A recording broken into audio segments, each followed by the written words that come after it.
Balik aksyon ngayong araw, Pebrero 13, 2024, sa Maynila ang dating Interim World Boxing Council, WBC, Bantamweight Champion, na si Raymark Gabalo.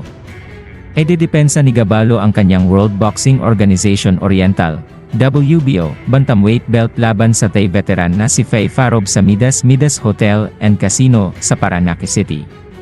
Si Gabalo ay naghahanap upang ipagpatuloy ang kanyang panalong run at sana ay makakuha ng shot sa isang world title.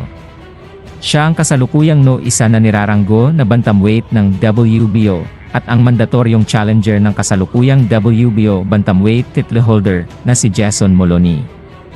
Nakamakailan lamang ay matagumpay na nadepensahan ang kanyang sinturon laban kay Saul Sanchez noong nakaraang buwan.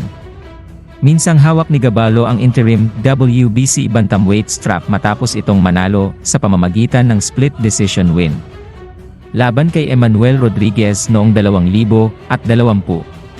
Hinangad niyang makuha ang regular na titulo, ngunit natalo kay WBC bantamweight champion Nonito Donaire Jr. na nagpahinto sa kanya sa 4 na round sa US sa 2021. Lumaban si Gabalo sa susunod na 2 taon at umiskor ng second round stoppage ni Richard Sueno noong 2022 bago na panalunan ang WBO Oriental Belt na may split decision laban kay Michael Bravo noong nakaraang taon. Ang 27 anyos na si Gabalo ay nasa ranking no 5 din ng International Boxing Federation, IBF. Nagsasanay ngayon si Gabalo sa ilalim ng pag-aalaga ng ama ni Donaire Jr. na si Nonito Donaire Sr. sa San Manjuayan. Si Farob ay isang 40 taong gulang na veterano na may 38 laban sa ilalim ng kanyang sinturon sa isang 24 na taong profesional na karera. Siya ay dating Interim World Boxing Association, WBA, minimum weight champion.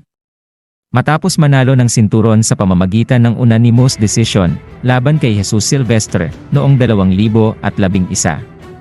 Isa rin siyang regional champion sa WBO, WBC, at Pan-Asian Boxing Association, PABA, boxing bodies. Matapos ang mahabang layoff noong 2016 na, bumalik siya sa ring noong nakaraang taon at nagtala ng 3 tandang bawas 2. Ang kanyang huling laban ay isang first-round technical knockout ng Akafon Ngamkayo. Si Gabalo ay may 26 wins, 1 loss na may 21 knockouts, habang si Farob ay may 35 wins, 3 losses na may 27 knockouts.